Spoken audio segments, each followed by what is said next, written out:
আমি আমার কাউন্সিলরদের বলছিলাম যে তোমরা কেন বস্তিগুলোকে উঠিয়ে বাংলার বাড়ি করছো না?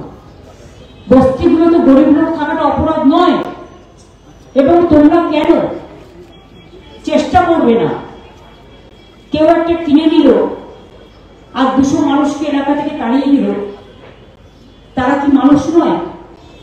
আমি ওদের বলছিলাম, কিন্তু আমার কথাটাকে প্রেস অন্যভাবে ব্যাখ্যা করেছে। আমি সরি, আজকের দিনে গদি মিডিয়া আপনারা জানেন, বলি এক করে আর ডিস্টর্টেড করতে অ্যান্ড ডিসইনফর্ম অ্যান্ড মিসইনফর্ম করতে ওরা ওস্তাদ, কিন্তু ওরা জানে না। আমি এটা ক্লারিফাই করে দিই, আমি আমার কাউন্সিলরদের বলবার অধিকার আমার আছে, আমার দলের নেতাদের বলবার অধিকার আমার আছে, এবং তাদের আমি সতর্ক করছিলাম যে তোমরা লক্ষ্য রাখবে গরিব মানুষ তাকে যেন জোর করে কেউ সরিয়ে দিতে না পারে, কারণ মানবিকতা নিয়ে আমাদের কাজ করতে হয়।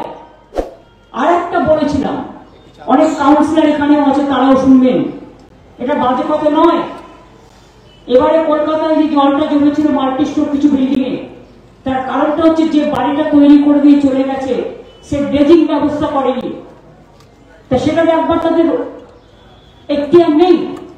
আমি তাদের অ্যালার্ট করেছি যে এই ধরনের বাড়ি যখন হবে, অনেক সময় ফ্ল্যাট দিয়ে দেয় কিন্তু কাগজপত্র থাকে না, তাকে ঘুরে বেড়াতে হয়। 2 হচ্ছে, আমি একটা বড় বিল্ডিং করব, আমার একটা কার পার্কিং এর ব্যবস্থা থাকা উচিত। যেমন প্রত্যেকটা মাল্টি স্টোর বিল্ডিং এ তারা নিজেরা পুজো করে, উৎসব করে, কিন্তু জলটা যদি তার বাড়ি থেকে না বেরোয় তাহলে জলটা আমি সরাবো থেকে।